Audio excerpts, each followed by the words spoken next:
All right, y'all. You're Locked On Falcons. I'm your host, Aaron Freeman. And today we're talking about the Falcons' preseason loss to the New York Jets, talking about the bright future ahead for their quarterback situation, what we learned about the Falcons' offensive line, and who helped or hurt themselves in their chances to make the Falcons roster in this preseason game against the New York Jets.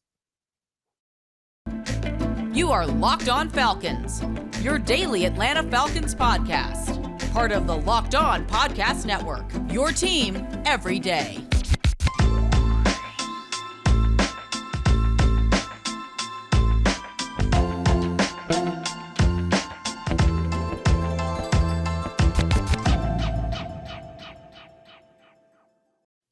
So, guys, you know me. I'm Aaron Freeman, been covering the Falcons for many years, formerly at FalcFans.com. RIP, still going strong on Twitter at FalcFans. And of course, the host of this world renowned Locked On Falcons podcast. We're daily Atlanta Falcons podcast, part of the Locked On Sports Atlanta podcast family. And we thank everyone that makes Locked On Falcons their first listen each and every day. Of course, Locked On Falcons is free and available Monday through Friday on a variety of podcast platforms, including Apple, Odyssey, Google, and Spotify. And you also check out Locked On Falcons on YouTube. And make sure you subscribe to Locked On Falcons on YouTube. Hit that bell, give us a like, and you will get the video version of the podcast the night before the audio drops. And so we're here late on a Monday evening or early Tuesday morning, depending on where you are situated on this globe, for at least those of us stateside. For the 5% of you, across the globe, maybe it's a different time zone for you, but sort of giving you my thoughts on this Falcons game. You sort of can get my quick and immediate thoughts on the Locked On Falcons postcast, which you can find on the Locked On Sports Atlanta YouTube channel. And of course, you probably may have downloaded it here on Locked On Falcons, the audio version of that sort of 15-minute show that Jarvis Davis and I do, immediately reacting to that Jets game. So if you check that out, you'll get sort of my more extended thoughts on this sort of full episode here on Locked On Falcons, talking about this preseason game. If this was the regular season, sort of give you the story of the game. It was kind of a very promising first half for the Falcons against the Jets, a lackluster second half, which resulted in the Jets is sort of coming back down 16-3 at halftime and winning the game 24-16. If we're treating this game like a real game that matters, there's certainly things that happened in this game that did matter, but we would be focusing on the Falcons' red zone troubles, but we're not going to necessarily panic about that. The Falcons did stall in the red zone a number of times. They were 1 for 5 in terms of converting their red zone trips into touchdowns, had to settle for multiple field goals, and even, had a turnover on downs late in the game to try their attempt to tie it up under Feleipe Franks. Their only successful red zone conversion came on the second drive of the game when Marcus Mariota hit Olamide Zaccheaus in the end zone on a very crisp throw in the end zone. And so we saw the Falcons starters and Mariota come out there for 3 series, the bulk of the Falcons starters on those opening 3 series, and they resulted in a field goal on a failed red zone conversion, a touchdown on that aforementioned OZ touchdown pass, and a punt before Mariota gave way for Desmond Ridder. He entered the game, led the team down the field with several great throws, was 5 for 5 for 59 yards to get the Falcons into the red zone. But then the red zone struggles reared their ugly head again with a holding call on Rick Leonard, pushing them back. Then Ridder hit 2 more throws to get them back to the 1-yard line. And then the Falcons were seemingly going to go for it, 4th and goal at the 1. And then Jalen Mayfield got flagged for a false start, and they settled for a 23-yard kick from Younghoe Koo, pushing their lead to 13-0 at that point in time. Then on Ridder's next series, he hit Jared Bernhardt for a couple of big plays, 34-yard gain. Then he hit Michael Pruitt for 25 yards, and Bernhardt again for 21 yards. That got the team back in the red zone. Then he sort of scrambled for some yardage. It got down to the 3-yard line, but then holding call, and Jalen Mayfield brought it back. Then Rick Leonard was once again flagged for his second hold of the game, and Ridder responded well. hitting Demir Bird on a 20-yard throw on 2nd and 28, but then couldn't connect on the third down pass to Frank Darby. And then you had another penalty on that particular play. Avery Williams got called for offensive pass interference on trying to run a rub route, and so they settled for another coup field goal for 30 yards at that point in time. And then the Jets finally got on the board just at the end of the first half, thanks to a big pass from Mike White to Denzel Min for 27 yards, get the Jets into field goal position, and Greg Zuerlein hit a 44-yard kick with time expiring to bring the Falcons lead to 16-3 going into halftime. And talking about these quarterbacks, I could certainly nitpick some of Mariota's issues in this game. His accuracy was a little off. That throw to Olamide Zaccheaus was a great throw, showed great timing, great anticipation, great accuracy on that throw. But there was a couple of other misses. He had a big play to Kyle Pitts on the opening drive, second play of the game, a 52-yard throw, but he kind of underthrew Pitts, who was wide open, burned Bryce Hall, sort of picking up where he had left off in London, where he was cooking Hall in that game last year. And had he hit Pitts in stride, potentially could have been, a touchdown for him. Then Mariota hit Anthony Ferguson on a big play on the second drive that helped set up that eventual touchdown on a 39-yarder to Anthony Ferguson.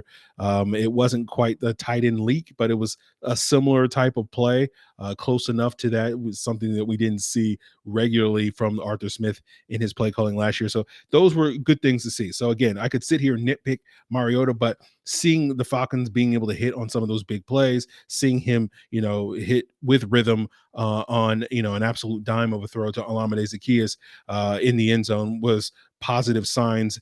And, I think both of these quarterbacks looked really good. Given that I don't have particularly high expectations for the Falcons heading into the season, me spending a ton of energy nitpicking Marcus Mariota or nitpicking Desmond Ridder, to me is not really that meaningful, because to me it's really about the long-term projection for this football team. Again, unpopular opinion amongst some of you guys that I think this Falcon team is rebuilding, and so therefore to me it's less about what they do today and what they showed in this game in the preseason that's going to translate to the regular season this year. Again, I'm not really having high hopes for this upcoming season. To me, it's about the long-term future. And again, this is why I continue to sit here on this podcast and praise Desmond Ridder, not because I think Desmond Ridder should be starting over Marcus Mariota, but just because he's showing, lots of flashes in these preseason games. So if you're a quote unquote serious Falcon fan that listens to a certain podcast helmed by a host that is known, by the name of Aaron Freeman, but also by the name of Sirius Black, for all you serious Falcon fans, then those are the things that you're really invested in. It's not to sit here and say you're rooting for Marcus Mariota to fail. You're just not, or at least I'm not. I can't speak for all of you guys out there, but I'm not particularly invested in his success. But at the same time, for all these Mariota stands that are sitting here, wishing Mariota to get his career back on track and show that Heisman Trophy winning ability and that talent level that made him the number 2 overall pick 7 years ago, you're seeing glimpses of that from Mariota's performance in these preseason games. So I see it as 2 thumbs up. Both quarterbacks are looking great relative to expectations for those guys. Obviously, I'm a little bit more invested in the long-term outlook for Desmond Ridder. But, I think certainly we should be looking at both of these guys doing good work, given some of these expectations. So we'll see if that carries over into Saturday's performance against the Jaguars to wrap up the preseason. And obviously we'll see what happens with these 2 quarterbacks once we get into the regular season. But we'll sort of turn the page on the quarterback conversation and talk about the other big question mark we had going into this game, which was the offensive line, and whether or not we can really glean too much from this game, given that the Jets sat their starters in this game, and we didn't get to necessarily see strength on strength, or I wouldn't call the Falcons offensive line a strength for us, but you get what I'm saying. The Jets defensive line strength going up against the question mark on strength, I should rephrase, with the Falcons offensive line. But there were some things that we learned about this Falcons offensive line, including, if you're wondering about Jalen Mayfield's future, he may be on the hot seat. We'll get into that as we continue today's Locked On Falcons, but I will once again plug the Locked On Sports Atlanta postcasts where you can check out not only the Locked On Braves postcast breaking down every Atlanta Braves win on Locked On Sports Atlanta on YouTube, but you can also check out the Locked On Falcons postcast, where co-host of the ATL Day Ones podcast, which you can of course find on Locked On Sports Atlanta as well, Jarvis Davis joins me after each and every Falcons game. We did it last week. We did it tonight on Monday night, reacting to the Jets game. We'll do it Saturday night, reacting to the Jaguars game, and we'll do it each and every Sunday night and the occasional Thursday night as well, this upcoming fall and winter, each and every week, to give you guys the lowdown on that. And of course, you can find the Locked On Falcons postcast on the Locked On Sports Atlanta YouTube channel. You can also find the audio version of that postcast here on Locked On Falcons. Should be already in your feed as you're watching or listening to this. And of course, Locked On Sports Atlanta is home for 3 other great shows, in addition to that Locked On Braves postcast that break down not only local sports and national sports. That's A to Z with Mark Zeno, Hitting Hard with John Chuckery, and ATL Day Ones with Jarvis Davis and Tanitra Batiste. Subscribe to Locked On Sports Atlanta on your preferred podcast platform, as well as on YouTube.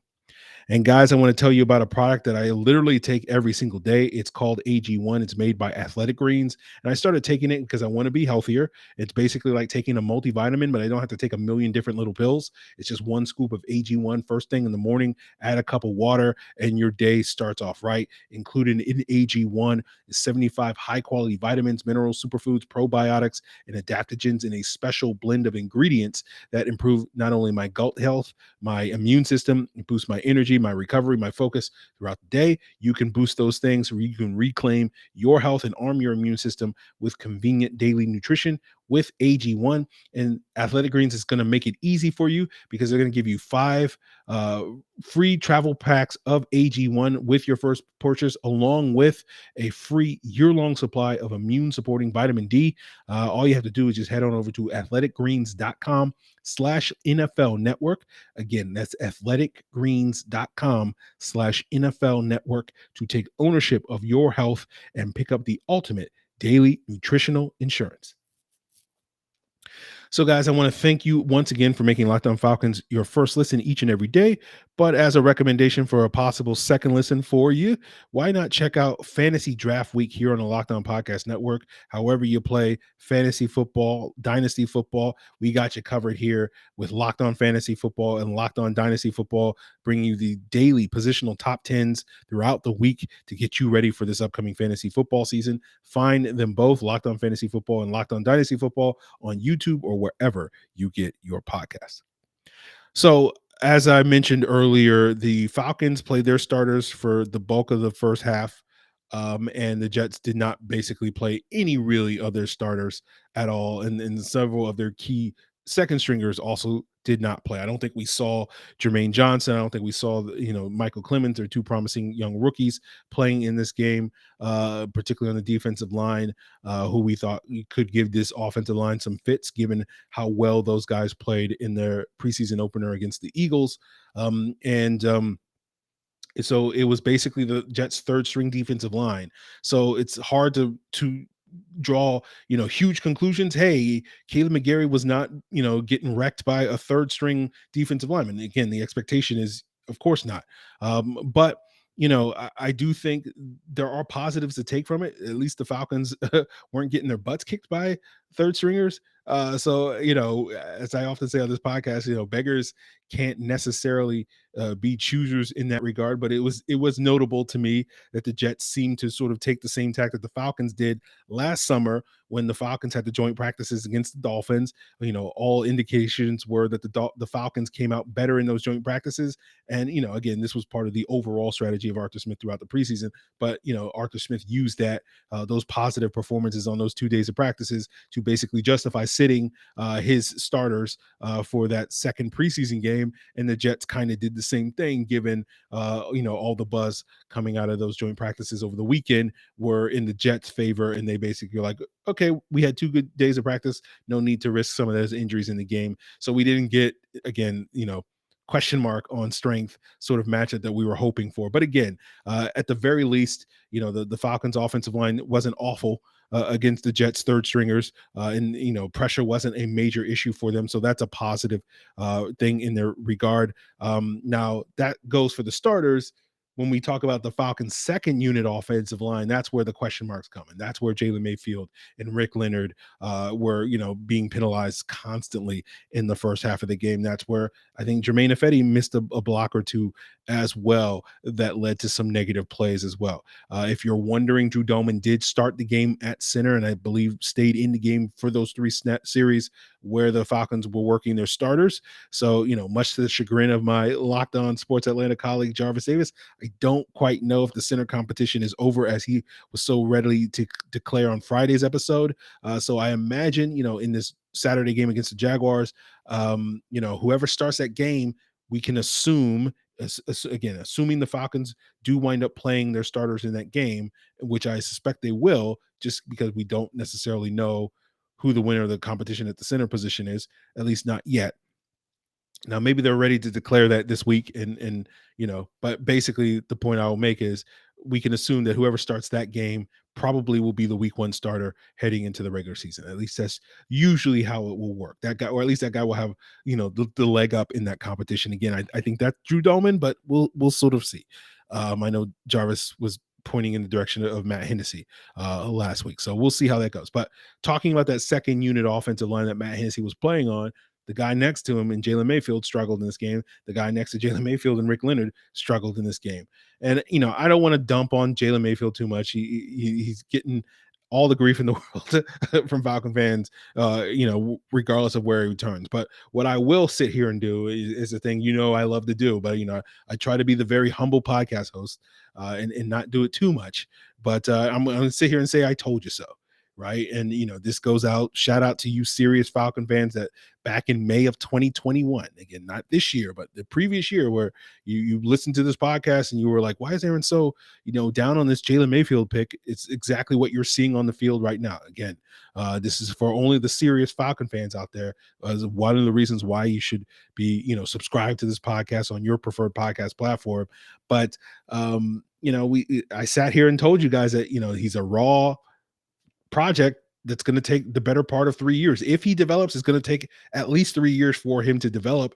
And the Falcons just are not on that timeline. There's no time to waste when it comes to developing these offensive linemen and letting Jalen Mayfield take his lumps. Again, as I said a year ago, that in a world where the Falcons were rolling the dice with Justin Fields or something like that, maybe they could have justified taking a project like Jalen Mayfield because it was going to take Justin Fields 3 years to be good or whatever, and so Jalen Mayfield could take 3 years to be good. But with Matt Ryan, with Marcus Mariota, and now with Desmond Ridder, it doesn't really work in that sort of frame of mind. And so we need to see this offensive line get good today versus waiting another year or two in that regard. And so, it begs the question. I know a lot of people are wondering, is Jalen Mayfield on the roster bubble?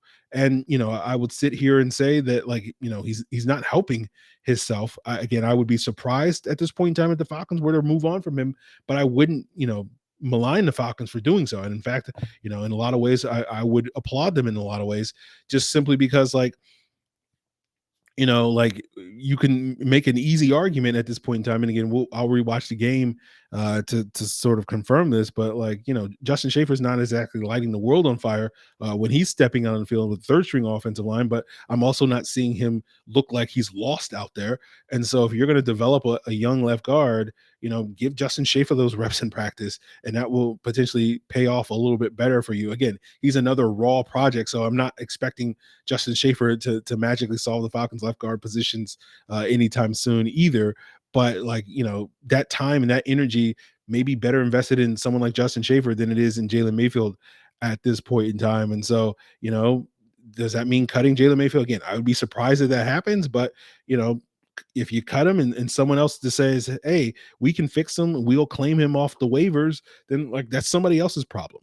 Right. And let them spend all that time and energy developing him. And you can put all your time and energy into Justin Schaefer. And if he doesn't get claimed and you're able to stash him on the practice squad, then you can still say, hey, we can save a little face and say, we're still giving Jalen Mayfield a chance, but we feel like our time and energy is better invested in, a Justin Schaefer or in some of these other players like Elijah Wilkinson or whatever.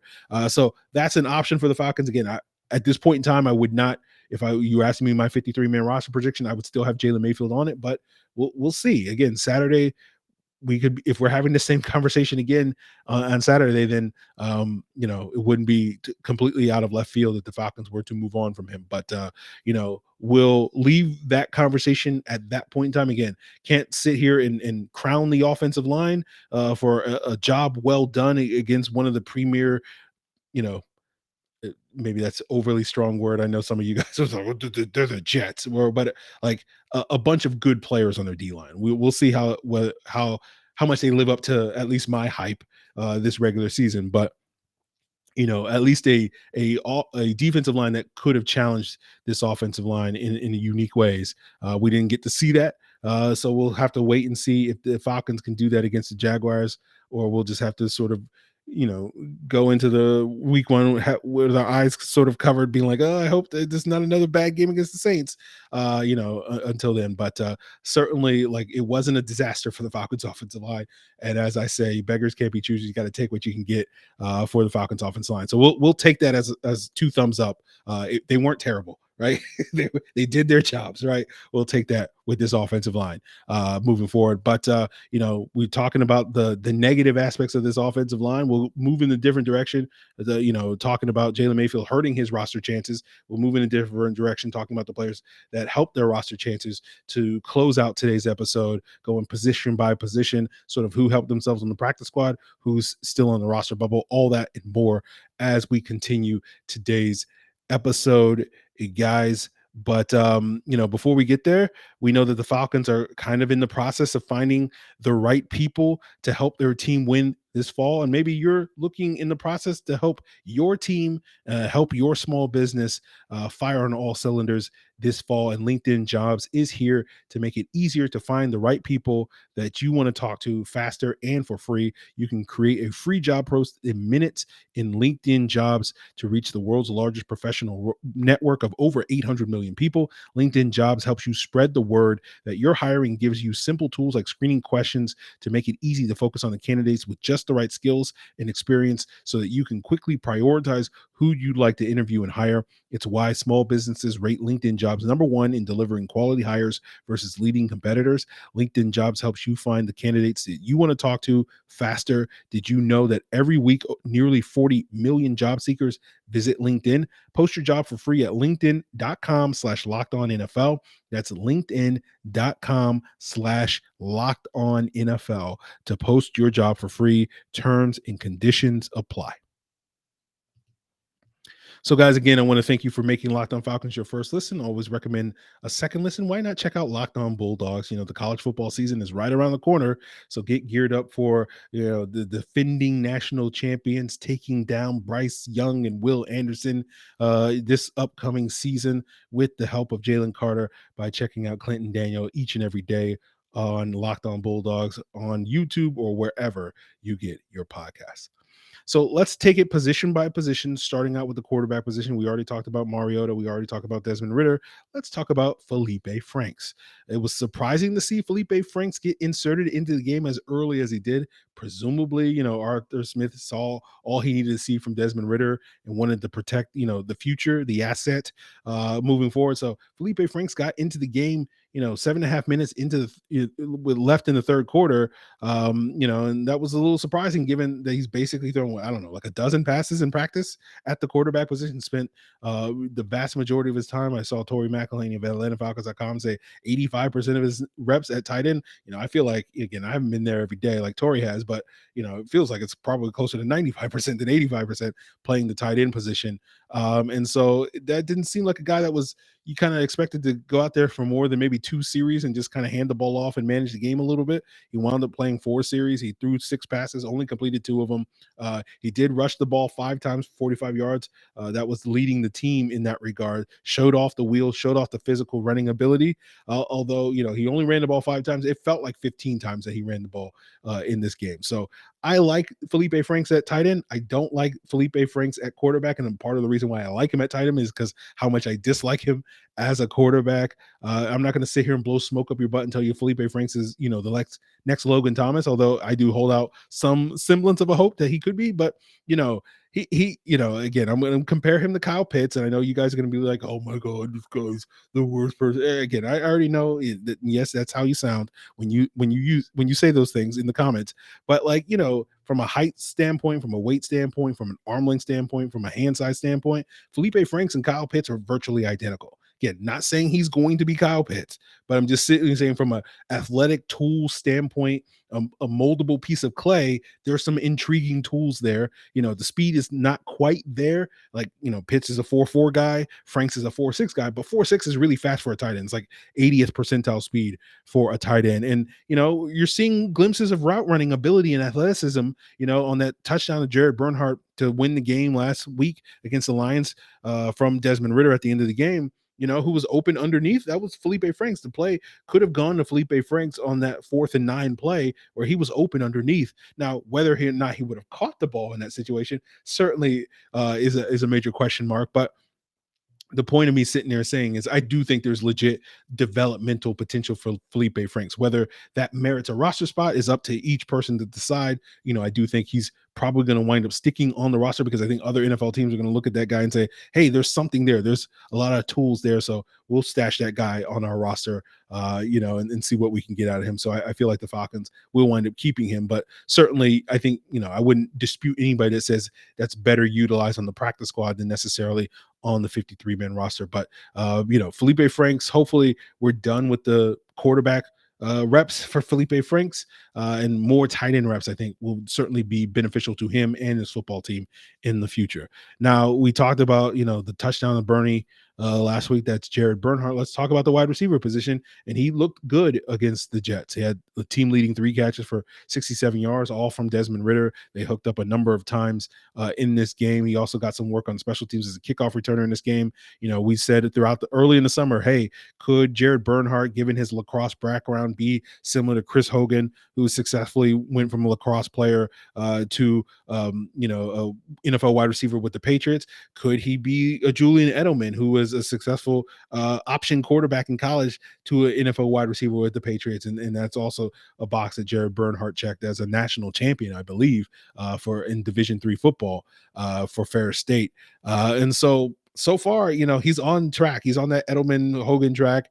I think that's probably leading towards a practice squad, but certainly, I will not begrudge anybody who says, hey, we got to keep this guy in the practice squad because the Patriots, if we cut him, the Patriots will claim him off of waivers, which, given their history, that you're probably right. But I think at this point in time, there's probably 5 wide receivers that seem to be locks to make the roster. That's Drake London, Brian Edwards, Olamide Zaccheaus, Demir Bird, who was solid against the Jets as well. Kadero Hodge also making the roster, who did start opposite Brian Edwards. We did get to see Brian Edwards make his first catch in a Falcons uniform as well. But I think everybody else beyond those 5 guys is fighting for a practice squad, including Bernhardt. I didn't recall seeing Auden Tate play. And so, if he did, he got late action. So I think, really it's a battle between Tate and Allison and, Batson and Darby and all these guys to join Jared Bernhardt on the practice squad, but we'll sort of see what happens later this week against the Jaguars. Let's talk about the running back position. We saw Tyler Ergio go from the 5th string running back to the 1st string running back, splitting those first team reps with Damian Williams early in the game. The running game wasn't that effective in this game against the Jets as it was against the Lions. So not a whole lot to glean from that. Caleb Huntley did some nice work late in the game. Also, was kind of up and down, but I think some of that was owed to the blocking more so than poor play on his part. So not a whole lot of movement at the running back position. I've said for a while now, I feel like it's coming down to, from a roster standpoint, Damian Williams versus Quadri Olison. Don't know if anybody really moved the needle tonight. Eileen Williams probably wind up making, so I don't think Olison really made up any ground in that competition. So we'll see if something happens against the Jaguars later this week. Offensive line, besides the players I mentioned, nothing else really stood out. We'll circle back to that position group if I see something upon rewatch. Defensive line, I don't think Grady Jarrett played. It looked like Jalen Dalton got the start instead of him. And I think that says something about his potential to make the roster. I saw flashes from Nick Thurman. I saw flashes from Medulla Anderson as well. So I think that's helping their cause to make the backup spots. But you guys know me, I'm kind of patiently waiting to see sort of which veteran players are potentially cut, not tomorrow, but next week in the quote unquote final cuts, and see if the Falcons can find some better options to build up their depth along the defensive line. We did get to see the debut of Troy Anderson at linebacker. He had a nice blitz and quarterback hit on a one play. Other than that, not a whole lot to glean from his performance, his debut, nor from the other linebackers. It didn't seem like Landman and Etheridge had as strong a performance against the Jets as they did a week ago against the Lions. As far as the edge rushers go, Ogundeji had a nice play against the run early in the game. D'Angelo Malone almost had a sack in this game, but the quarterback, I think it was Mike White or Streveler or whoever it was able to sort of escape his grasp on that play. He also was out of position on a touchdown run late in the game. Ebiketie was getting some late work as well throughout the game, and he did flash a couple of times. So, certainly, he's not in roster, you know, he's not in his roster position is not in jeopardy or anything like that, but certainly a guy that did flash a couple of times that stood out. So if you were looking for that cornerback, another strong performance for Dee Alford. Now it feels like he's a virtual lock to make the roster, assuming he can stay healthy. Not great nights from my watching of Lafayette Pitts or Corey Ballantyne. I did see a couple of tackles from Matt Hankins, the undrafted rookie cornerback. So I think that's helping his cause for the practice squad. But, I'm kind of expecting one of these corners, whether it's Pitts, whether it's Ballantyne, whether it's Hankins, to probably get the axe tomorrow in the cut down to 80-man players. And, I think Pitts drawing a flag in this game probably makes him potentially the most vulnerable, but we'll sort of have to see about that. At the safety position, Teez Tabor had another good day, had a great interception on a play, following a solid game against the Lions last week where he showed off his run support skills, was able to show off some of those coverage skills with that interception with Alford on the coverage. I don't think the Falcons will keep 5 safeties on their 53-man roster, but I feel like at this point in time, like Jared Bernhardt, if I was betting on anybody making the practice squad, it would be Jared Bernhardt on offense and Teez Tabor. I put all my chips into the middle of the table to say those guys are definitely going to be on the practice squad when the time comes in that regard. So if I'll rewatch the game Tuesday, and maybe later in the week as well. If I see some things and if guys stand out, I'll revisit them, shout them out on the podcast. But those were sort of my general thoughts watching the game live.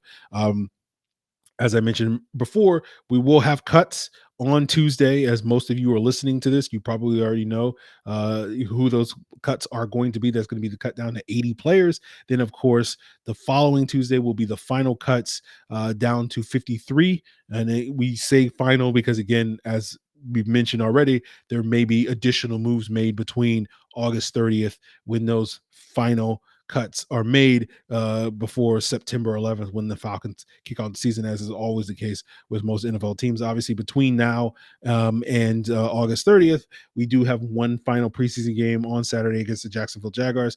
Curious to see if the Falcons play their starters and treat that game as the quote-unquote dress rehearsal game, more so than they did on tonight, or were the 3 positive series that they saw from the offense this week enough to get them through the week? And what does that tell us about the competition on the offensive lines? And again, there's no quarterback competition, but does that give us an opportunity to see 4 quarters or at least 3 quarters of Desmond Ridder, and how does that help his development? So those are unanswered questions. Hopefully we'll have some answers later in the week. We'll also have some insights from this Jets game on tomorrow's episode from Alan Stirk, who will be back on the podcast. He was in the booth covering this game up in New York, so we'll get his thoughts on that, although I'll admit, because of scheduling conflicts, that episode will be recorded late on Tuesday night. So if you're checking out us on YouTube, that will probably go up a little later on Tuesday night, but for you audio listeners, it will be ready for you Wednesday morning as usual. And so, guys, that's going to do it for us here. Really appreciate you guys making Locked On Falcons your first listen, or, if you're staying up late Tuesday morning, your last listen of the night. But always recommend an additional listen, whether that's the second listen or whatever. You can check out Locked On Fantasy Football, where host Vinny Iyer has over 20 years of NFL expertise to help you get geared up for this upcoming fantasy football. Of course, it's Locked On Fantasy in Dynasty Draft Week.